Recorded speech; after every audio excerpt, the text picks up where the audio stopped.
प्रिय बच्चों नमस्कार, स्वागत है आपका आपके अपने चैनल बंटा में एग्जाम हिस्ट्री 0.5 में। तो रोजाना की भांति आज मैं फिर आपके सामने हिंदी का एक बहुत ही इंपॉर्टेंट प्रैक्टिस सेट लेकर आया हूं, जो कि आने वाली परीक्षा की दृष्टि से बहुत ही महत्वपूर्ण सिद्ध होगी। तो बच्चों आज का हमारा पहला क्वेश्चन है 1868 ईस्वी से 1900 ईस्वी तक समय सीमा किस युग की है। ऑप्शन आपके सामने है भारतेंदु युग की, शुक्ल युग की, शुक्लोत्तर युग की या फिर इनमें से कोई नहीं। 1868 से 1900 ईस्वी तक समय सीमा किस युग की है। जल्दी से सही विकल्प का चयन करें और कमेंट करके बताएं हमें कि पहले क्वेश्चन का आंसर क्या होगा। तो बच्चों इसका आंसर हो जाएगा option number A for Ahmedabad, यानी कि भारतेंदु युग 1868 ईस्वी से 1900 ईस्वी तक समय सीमा जो कि भारतेंदु युग की है। ठीक है बच्चों, पहले क्वेश्चन का पहला आंसर। क्वेश्चन नंबर 2 कह रहा है छायावादी युग किस युग को कहते हैं। छायावादी युग किस युग को कहते हैं, क्या भारतेंदु युग को कहते हैं, क्या शुक्ल युग को कहते हैं, या शुक्लोत्तर युग को कहते हैं, या फिर इनमें से किसी को नहीं। यदि बच्चों चैनल को सब्सक्राइब नहीं किया है तो सब्सक्राइब करें, शेयर करें और लाइक करें। जल्दी से दूसरे क्वेश्चन का आंसर बताइए। तो बच्चों इसका जो आंसर हो जाएगा आपका शुक्ल युग।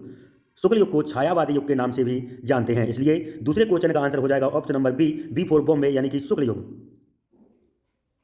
अगला क्वेश्चन है आपके सामने, क्वेश्चन नंबर 3 क्या कह रहा है, हिंदी का प्रथम नाटक है। ऑप्शन है आपके सामने इंदुमती, परीक्षा गुरु, नहुस या इनमें से कोई नहीं। हिंदी का प्रथम नाटक हमें बताना है, इंदुमती, परीक्षा गुरु, नहुस या इनमें से कोई नहीं। जल्दी से सही विकल्प का चयन करें और कमेंट करके हमें बताएं कि इस क्वेश्चन का आंसर क्या होगा। तो बच्चों इसका आंसर हो जाएगा option number C for Chennai, नहुस। हिंदी का जो प्रथम नाटक है वह नहुस है। साथ ही साथ आपको बताते चलें इंदुमती जो है प्रथम कहानी है और परीक्षा गुरु जो है वो प्रथम उपन्यास है। तो क्वेश्चन नंबर 3 हिंदी का प्रथम नाटक हो जाएगा आपका नहुस। अगला क्वेश्चन है आपके सामने, क्वेश्चन नंबर 4 आचार्य रामचंद्र शुक्ल किस युग से संबंधित हैं। चौथा क्वेश्चन कह रहा है आचार्य रामचंद्र शुक्ल जो हैं वह किस युग से संबंधित हैं, क्या शुक्लोत्तर युग से, या छायावादोत्तर युग से, या फिर छायावादी युग से, या इनमें से कोई नहीं। जल्दी से सही विकल्प का चयन करें। तो बच्चों इसका जो आंसर हो जाएगा ऑप्शन नंबर सी, क्योंकि रामचंद्र शुक्ल जो हैं वह शुक्ल युग यानी कि छायावादी युग से संबंधित हैं, इसलिए चौथे क्वेश्चन का आंसर आपका option number C for Chennai, छायावादी युग हो जाएगा। अगला क्वेश्चन है आपके सामने, क्वेश्चन नंबर 5 छायावादी युग के प्रमुख नाटककार हैं। ऑप्शन है आपके सामने जयशंकर प्रसाद, जिनेन्द्र, महादेवी वर्मा या फिर गुलाब राय।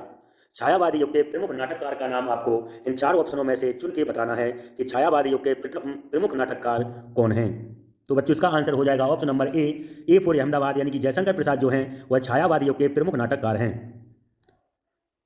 ये ऑप्शन आपका सही हो जाएगा। अगला क्वेश्चन आपके सामने, क्वेश्चन नंबर 6 निम्न में प्रमुख एक एकांकी लेखक हैं। जो 4 लेखकों के नाम दिए हुए हैं इनमें से हमें एकांकी लेखक का नाम बताना है। ऑप्शन है आपके सामने प्रेमचंद, जिनेन्द्र, महादेवी वर्मा या फिर राम कुमार वर्मा। निम्न में से प्रमुख एकांकी लेखक का नाम आपको कमेंट करके बताना है कि इस क्वेश्चन का आंसर क्या चला जाएगा। तो बच्चों इसका आंसर जो हो जाएगा option number D for Dubai, यानी कि राम कुमार वर्मा जो हैं वह आपके एकांकी लेखक हैं। साथ ही साथ आपको बताते चलें प्रेमचंद जो है प्रमुख उपन्यास लेखक हैं, जैनेन्द्र प्रमुख निबंध लेखक हैं, और साथ ही साथ में महादेवी जो वर्मा है आपकी रेखाचित्र लेखक हैं, और जो एकांकी लेखक हैं वह आपके राम कुमार वर्मा जी हैं। ठीक है बच्चों, अगला क्वेश्चन है आपके सामने, क्वेश्चन नंबर 7 कह रहा है निम्न में गिल्लू के लेखक कौन से हैं। गिल्लू एक रचना है, बहुत ही बच्चों बहुत ही अच्छी रचना है, वो इंपोर्टेंट है। गिल्लू के लेखक आपसे पूछ रहा है क्या प्रेमचंद हैं, या जिनेन्द्र हैं, या महादेवी वर्मा हैं, या राम कुमार वर्मा हैं। गिल्लू के लेखक आपको सही विकल्प चुनना है, गिल्लू के लेखक कौन होंगे। तो बच्चों इसका आंसर हो जाएगा option number C for Chennai, यानी कि महादेवी वर्मा। गिल्लू के जो लेखक हैं वह महादेवी वर्मा जी हैं। ठीक है बच्चों, इस प्रकार 7वें क्वेश्चन का आंसर हो जाएगा सी। अगला क्वेश्चन है क्वेश्चन नंबर 8 रानी केतकी की कहानी के लेखक हैं। आपको रानी केतकी की कहानी के लेखक बताना है। बच्चों यह बहुत ही इंपॉर्टेंट कहानी, बहुत ही महत्वपूर्ण कहानी है, अक्सर चर्चाओं में बनी रहती है रानी केतकी की कहानी। जिनके लेखक का नाम हमें बताना है, आचार्य रामचंद्र शुक्ल हैं, या जिनेन्द्र हैं, इंसान अल्लाह खां हैं, या राम कुमार वर्मा हैं।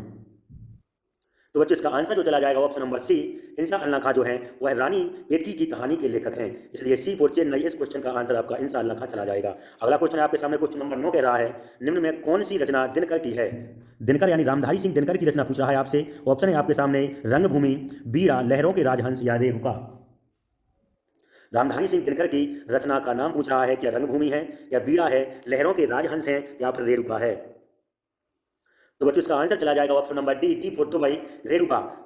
दिनकर जी की जो रचना है वह रेणुका है। साथ ही साथ आपको बताते चलें रंगभूमि आपकी प्रेमचंद की रचना है, बीड़ा जो है वियोगी हरि की रचना है, और लहरों के जो राजहंस है वह आपकी राम वृक्ष बेनीपुरी की रचना है। अगला क्वेश्चन है आपके सामने, क्वेश्चन नंबर 10 कौन सी रचना महादेवी वर्मा की नहीं है। आपको निगेटिव विकल्प छाटना है यहाँ से, कौन सी रचना महादेवी वर्मा की नहीं है। ऑप्शन है आपके सामने यामा, मेरा परिवार, रश्मि या माटी की मूर्तें।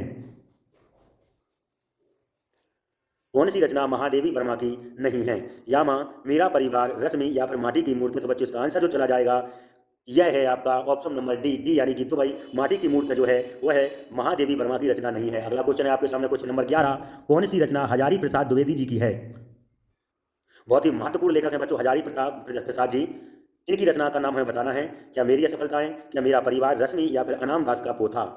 बच्चों क्लास को अभी सब्सक्राइब नहीं किया है तो सब्सक्राइब करें, शेयर करें और लाइक करें।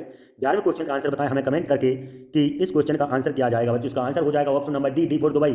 जो अनाम दास का पोथा है वह आपकी हजारी प्रसाद जी की रचना है, इसलिए 11वें क्वेश्चन का आंसर ऑप्शन नंबर डी आपका सही हो जाएगा। अगला क्वेश्चन है आपके सामने क्वेश्चन नंबर 12, काव्य के कितने भेद होते हैं? बहुत ही आसान क्वेश्चन है बच्चों। काव्य के हमें भेद बताना है। ऑप्शन है आपके सामने 2 या 3 या 4 या 5। काव्य के कितने भेद होते हैं यानी काव्य जो होता है वह कितने प्रकार का होता है? 2, 3, 4 या 5। जल्दी से सही विकल्प का चयन करें और कमेंट करके बताएं हमें कि काव्य के कितने भेद होते हैं। तो बच्चों इसका आंसर जो हो जाएगा option number A for Ahmedabad यानी कि 2। काव्य के जो भेद होते हैं वह 2 प्रकार के होते हैं, दृश्य काव्य और श्रव्य काव्य। अगला क्वेश्चन है आपके सामने क्वेश्चन नंबर 13, लाकृति में कौन सी संधि है? बच्चों यहाँ से मैंने आपके लिए व्याकरण से क्वेश्चन उठाए हुए हैं। लाकृति में कौन सी संधि है? ऑप्शन है आपके सामने गुण संधि, यड़ संधि या वृद्धि संधि या इनमें से कोई नहीं। लाकृति में कौन सी संधि है? जल्दी से सही विकल्प का चयन करें और कमेंट करके बताएं हमें कि 13वें क्वेश्चन का आंसर क्या जाएगा। तो बच्चों इसका आंसर हो जाएगा आपका option number B B for Bombay यानी कि यड़ संधि। मैंने आपको बताया था जहां पर वाह भजन के यारती के लृ के आगे यदि आधा अक्षर है तो वह यड़ संधि हो जाती है। 13वां क्वेश्चन है तबोदार्यम में कौन सी संधि है? यह भी संधि से क्वेश्चन है। तबोदार्यम में कौन सी संधि है? ऑप्शन है गुण संधि, यड़ संधि, वृद्धि संधि या इनमें से कोई नहीं। तबोदार्यम में कौन सी संधि है? जल्दी से कमेंट करें बच्चों, इस क्वेश्चन का आंसर क्या हो जाएगा। इस क्वेश्चन का आंसर चला जाएगा option number C for Chennai यानी कि वृद्धि संधि। वृद्धि संधि तबोदार्यम में वृद्धि संधि है। मैंने पहले बताया आपको कि जहां पर औ की और आई की मात्रा आ जाए वहां पर वृद्धि संधि होती है, इसलिए 14वें क्वेश्चन का आंसर सी फॉर चेन्नई चला जाएगा। अगला क्वेश्चन है आपके सामने क्वेश्चन नंबर 15, पर्वत का पर्यायवाची नहीं है। आपको बताना है इनमें से पर्वत का पर्यायवाची कौन सा नहीं है। जो 3 विकल्प हैं, 3 तो कोई पर्वत के पर्यायवाची हैं और एक कोई विकल्प ऐसा है जो पर्वत का पर्यायवाची नहीं है, जिसे हमें सिलेक्ट करना है। पर्वत का पर्यायवाची बच्चों इनमें से कौन सा नहीं है? जल्दी से कमेंट करें। तो बच्चों इसका आंसर जो हो जाएगा option number D D for Dubai, जलधि। पर्वत का जो पर्यायवाची नहीं है वह जलधि नहीं है बच्चों। बाकी पहाड़, गिर और सैल तीनों आपके पर्वत के पर्यायवाची हैं। जो चौथा ऑप्शन है डी जलधि, यह समुद्र का पर्यायवाची होता है। ठीक है बच्चों, अगला क्वेश्चन है क्वेश्चन नंबर 16, निम्न में प्रकाश का पर्यायवाची है। हमें बताना है 4 ऑप्शनों में से एक कोई प्रकाश का पर्यायवाची है और 3 आपके प्रकाश के पर्यायवाची नहीं है। उस विकल्प का चयन करें जो प्रकाश का पर्यायवाची होता है। जल्दी से बच्चों प्रकाश का पर्यायवाची कौन सा है? जल्दी से सिलेक्ट करें और कमेंट करके बताएं हमें कि 16वें क्वेश्चन का आंसर क्या हो जाएगा। बच्चों इसका आंसर हो जाएगा सी फॉर चेन्नई, प्रभा। निम्न में प्रकाश का पर्यायवाची प्रभा नहीं है, बाकी तीनों आपके प्रकाश का पर्यायवाची प्रभा है। सॉरी बच्चों, प्रकाश का जो पर्यायवाची है वह ऑप्शन नंबर सी आपका प्रभा सही हो जाएगा। अगला क्वेश्चन है आपके सामने क्वेश्चन नंबर 17, निम्न में खेत का तत्सम है। हमें खेत का तत्सम बताना है। जो चारों ऑप्शन दिए हुए हैं इनमें से खेत का तत्सम कौन सा है? जल्दी से सही विकल्प का चयन करें और कमेंट करके बताएं हमें कि 17वें क्वेश्चन का आंसर क्या चला जाएगा। खेत का तत्सम इनमें से कौन सा है? तो बच्चों इसका आंसर हो जाएगा बी फॉर बॉम्बे, क्षेत्र। खेत का जो तत्सम होता है वह क्षेत्र होता है। ठीक है बच्चों, यहाँ पर मयूर आपका मोर का है, विवाह है आपका विवाह या शादी का है और दंत को आप सभी लोग जानते हैं दंत यानी दांत का तत्सम होगा और आपका खेत का क्षेत्र तत्सम सही हो जाएगा। अगला क्वेश्चन है आपके सामने क्वेश्चन नंबर 8, महावीर में क्वेश्चन नंबर 18 कह रहा है महावीर में कौन सा समास है?